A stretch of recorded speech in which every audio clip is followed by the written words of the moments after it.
next question is tax. So tax system here in Australia, it's in brackets. So if you earn from 0 to 18,200, it is not taxed. It's taxed at 0% per annum. Okay. However, if your earning per annum increases from 18,200 to 45,000, it is taxed at 19%. Okay, so that doesn't mean all your money is going to be taxed 19%. No, and just get me right, I am not a tax officer. I'm not an expert in tax. I just read and from my own experience as well. Okay, so don't quote me. But if you earn from 18,200, whatever you earn on top of 18,200, that is what is taxed at 19%. Okay, so it's not your total earning if you're earning less than 45,000 per annum. So it's anything from 18,200 would be taxed at 19%. However, if your tax bracket move up and you start earning from 45,000 up until 120,000 per annum, which is what most people in Australia fall into, majority, I don't know majority, but most people fall into this tax bracket, 45,000 to 120,000 per annum, you would be made to pay a tax of 32.5. Now this percent you pay is not also the whole total. Okay, so you're going to pay 32% from your 45,000 above. Okay, so it's not all your total amount that is still taxed. Now the next tax bracket is from 120,000 up until 180,000 per annum, and that is taxed at 37%. So anything you earn above 180,000 will be taxed 45%, which I think is not too bad when you compare this tax bracket to UK tax bracket. According to the HMRC as of today, when I'm reading this, because these things changes, from £0 up until £12,500 is 0% tax. You're not taxed anything from that. However, if you earn anything from 12,500 up until 50,500, you're going to be taxed 20%. Okay, so now this 20% is anything you earn on top of 12,750. Okay, so it's not all your money that is going to be taxed 20% again. And if you earn anything from 50,000 up until 125,000 per year, you get taxed 40%. That is anything above 50,000 per annum will be taxed 40%. So anything above 125,000 will be taxed at 40%. So yes, these are the differences in tax system between the UK and Australia. Which is better? I don't know. Okay, I don't know which is better. But for next question here is asking of quality of life. I don't know how I'm going to explain this, but I would like to say it depends on what you see as quality. But generally, I would feel like quality of life for me here is much better, and that's because quality of life has to do with a lot of factors like time off work, what you can do with your money, how far your money can go, things you can easily get. I feel personally my quality of life here is much better.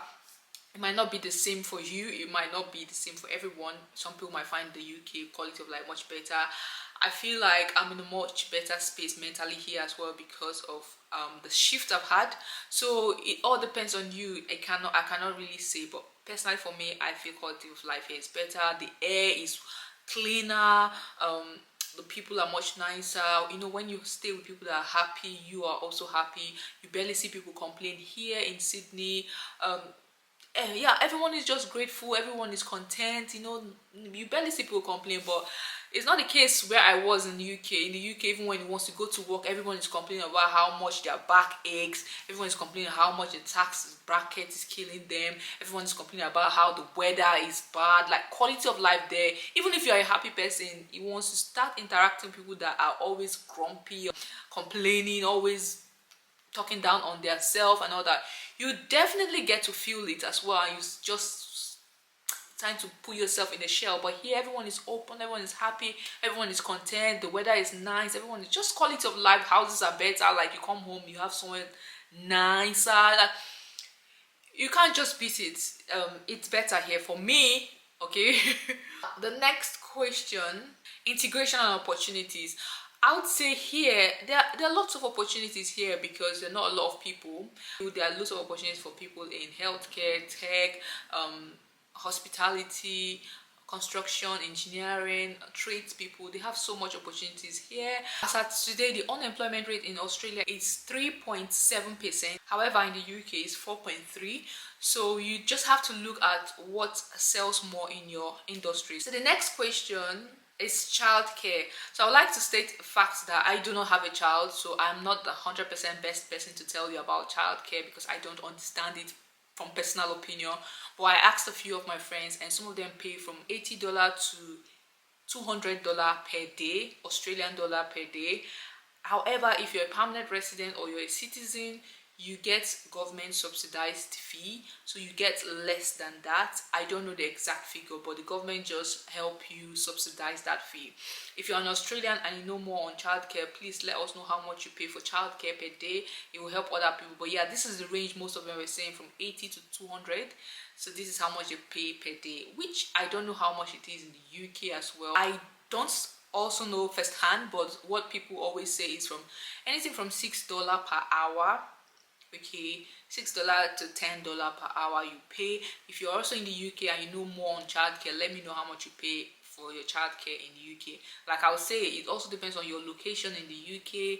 It might be more expensive in London, and it depends on how you get your childcare. If it's private or if it's government, it depends. Okay, it can also range from like £40 to £80 per day. So in the UK, there's also government support. So if you have childcare benefits, you get subsidized childcare fees. Okay, so both countries are good with looking after their citizens. So that's one thing I like about the UK and Australia. They both have good government support. Loneliness, which one pass? So someone is asking me about loneliness. I'll say in general, it depends on what you classify as loneliness. There are not a lot of African people here, so if you are big on Africans, you might find the UK generally more lively than Australia. For me, I'm not, even when I was in the UK, I'm not the person that goes out all the time, so I wasn't lonely. I'm always working, or I'm always on my phone, or I'm always with my husband, or I'm always planning a vacation. It's the same here in Sydney. It's the same for me. I don't feel lonely here. I never felt lonely in the UK as well. So it all depends on you, but I would say generally, if you are someone that likes going out, you find Australia a little bit, it depends on where you go, but a little bit lonely as compared to the UK.